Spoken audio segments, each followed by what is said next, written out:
Hi, I'm Dennis from Plain Truth Ministry. Welcome to Friday in the Word.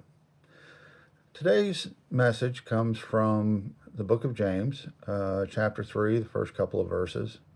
And we're going to talk about the idea of veering away from the truth. In chapter 3, verses 1 through 2, James wrote, "My brethren, let not many of you become teachers, knowing that we shall receive stricter judgment. For we all stumble in many things. If anyone does not stumble in word, he is a perfect man, able also to bridle his whole body."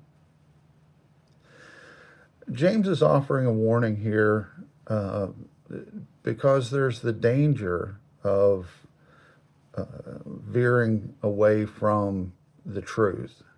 And James knows that teachers are responsible for maintaining that truth, teaching that truth, ensuring that truth gets passed to the learners who are going to be the next generation teachers. It's the idea of consistency of sound doctrine that is so important here.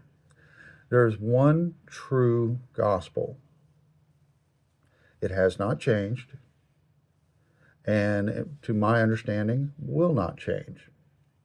So therefore, when we teach, we need to take care in teaching only the one true gospel.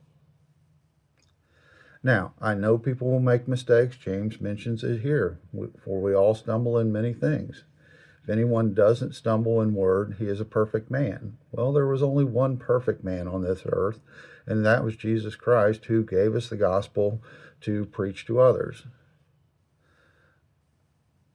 The stumbling, the mistakes, they're easy enough to do, but they're also easy enough to correct early on, and I think that's what's important here. When we make a mistake, we have the choice of saying, well, that's close enough, or that's okay, it's not a big mistake. Or we can say, all right, we've made a mistake in our teaching here. We've left the one true path, we've left the one true gospel, and it may be only a step to the left or to the right, but it's a step away from the path. And at that point, we can correct it easily and get back on the correct path. And that's what we need to do as teachers. We need to not be so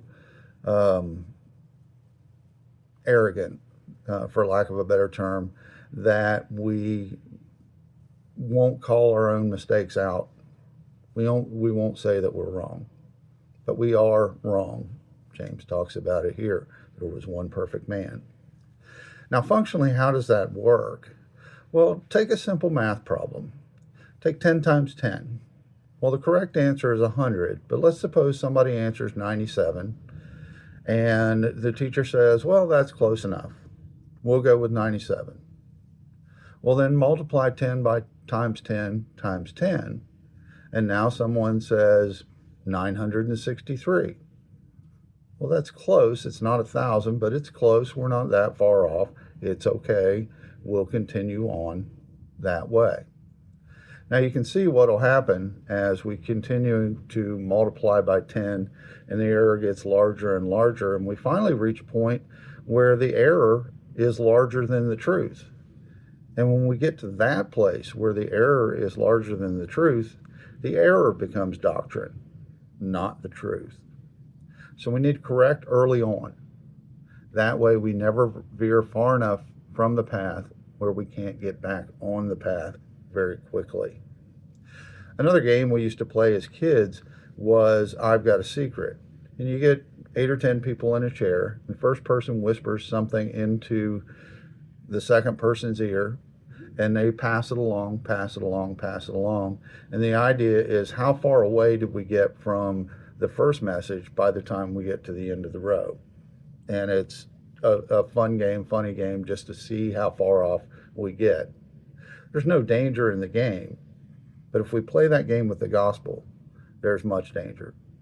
And we're in that place now to where we have to consider, is the error larger than the truth that's being taught in the churches. It happened in the Reformation in Martin Luther's time, and he pointed out 45 things to the Pope that were wrong and needed to be corrected. We may be at a similar inflection point, and we must be careful.